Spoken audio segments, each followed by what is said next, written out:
Hello everyone, welcome back to Ikes Global. আপনি যদি ডেনমার্কের মতো কোনো একটা দেশে ফুল ফান্ডেড মাস্টার্স কমপ্লিট করতে চান, then this video is completely for you.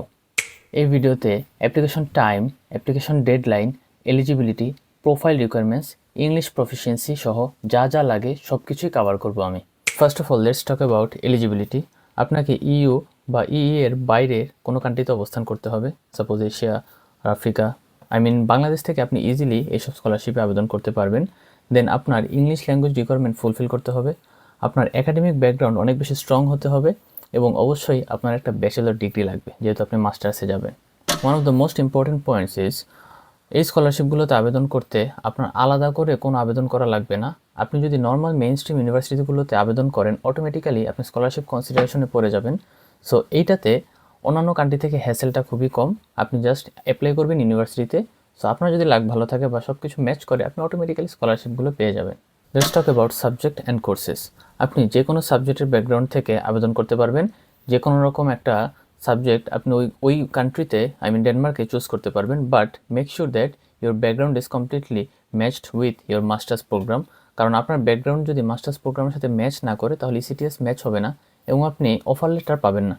So offer লেটারে যদি না পান তাহলে হচ্ছে স্কলারশিপের ক্রাইটেরিয়াতে আপনি পড়বেন না। সো সেটা অবশ্যই কনসিডার করতে হবে। ডেনমার্কে যদি আপনি পড়ালেখা করেন বা ইউরোপিয়ান কান্ট্রিগুলোতে তারা ব্যাকগ্রাউন্ডকে অনেক বেশি প্রায়োরিটি দেয়।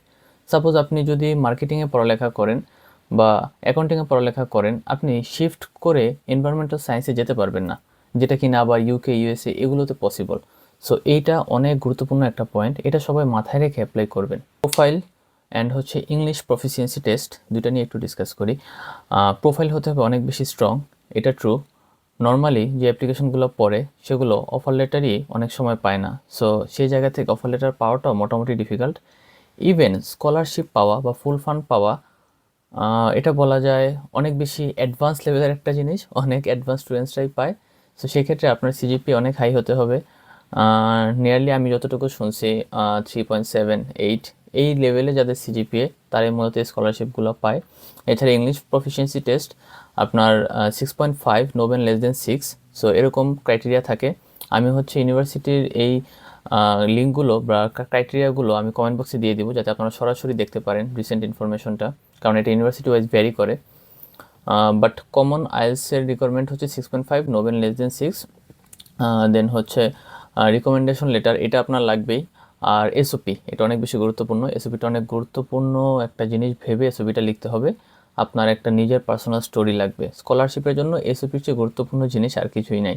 ইনটেক, ডেনমার্কে দুইটা ইনটেক থাকে, একটা সেপ্টেম্বর ইনটেক আর একটা হচ্ছে ফেব্রুয়ারি ইনটেক। সো সেপ্টেম্বর ইনটেকের আবেদনের সময়সীমাটা কেমন? নভেম্বর বা ডিসেম্বর থেকে জানুয়ারি পর্যন্ত আবেদন করা যায়, তবে কিছু ইউনিভার্সিটিতে মার্চ পর্যন্ত আবেদন করা যায়। এটাও ডাবল চেক করতে হবে, রিসেন্ট ইনফরমেশনগুলোর সাথে ক্রস চেক করে নিতে হবে। আর হচ্ছে ফেব্রুয়ারি ইনটেকে আবেদন প্রক্রিয়াটা চলমান থাকে অগাস্ট থেকে অক্টোবর পর্যন্ত এবং অক্টোবরের মাঝামাঝি 15 অক্টোবর আবেদন প্রক্রিয়া শেষ হয়ে যায়। সো এই সময় আপনার আবেদন করে ফেলতে হবে। সো দেখেন, আপনি যদি সেপ্টেম্বরে যেতে চান আপনার জানুয়ারিতেই আবেদন প্রক্রিয়া শেষ হয়ে যায়। সো অনেক আগে আপনার আইএলস, এসওপি সব কিছু কমপ্লিট করে রাখা লাগবে। মেবি আমি যখন অ্যাপ্লাই করছিলাম ওইটা মেবি ছিল ডিসেম্বরে। সেপ্টেম্বর ইনটেকের জন্য ডিসেম্বরে আবেদন করা লাগছিল। সো মেক শিওর আপনার সব কিছু কমপ্লিটলি রেডি আছে অনেক আগে থেকেই, আর না তো আপনি আবেদন করতে পারবেন না। আবেদন না করলে স্কলারশিপ ক্রাইটেরিয়াতেও পড়বেন না। সবচেয়ে লুক্রেটিভ যে পার্টটা সেটা হচ্ছে বেনিফিটস। এই স্কলারশিপ আপনাকে কী কী দিবে? এই স্কলারশিপে আপনি আপনার সম্পূর্ণ 100% টিউশন ফিটা ওয়েভার পাবেন।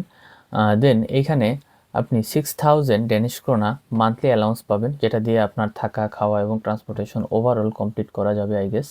সো এছাড়াও গ্লোবাল এক্সপোজার, ক্যারিয়ার অপরচুনিটি এগুলো থাকেই। সো অনেক ভালো ভালো কিছু অপরচুনিটি দিচ্ছে এই স্কলারশিপটা। সো এই ছিল ড্যানিশ গভর্নমেন্ট স্কলারশিপ নিয়ে বিস্তারিত তথ্য। আপনারা যদি অন্য কোনো কান্ট্রি নিয়ে বা অন্য কোনো স্কলারশিপ নিয়ে আরও বিস্তারিত জানতে চান তাহলে কমেন্ট বক্সে একটু বলে দিন যে আমি এই স্কলারশিপটা সম্বন্ধে জানতে চাই বা এই কান্ট্রিতে যত স্কলারশিপ আছে সবগুলো নিয়ে আমি একটু বিস্তারিত জানতে চাই। গ্র্যাজুয়ালি আমি হচ্ছে একটার পর একটা ভিডিও বানাবো যাতে সবগুলো স্কলারশিপ নিয়ে স্টুডেন্টসদের আইডিয়া হয়, এবং বিশেষত এগুলো হচ্ছে মাস্টার্স প্রোগ্রামের জন্য। আর ব্যাচেলর প্রোগ্রামের জন্য যেহেতু বেশিরভাগ কান্ট্রিতে স্কলারশিপ নাই, সেলফ ফান্ডেড কীভাবে আবেদনগুলো করা যায় সেইগুলো নিয়েও ভিডিও আসবে। So thank you so much everyone for listening and like and share Ikes global.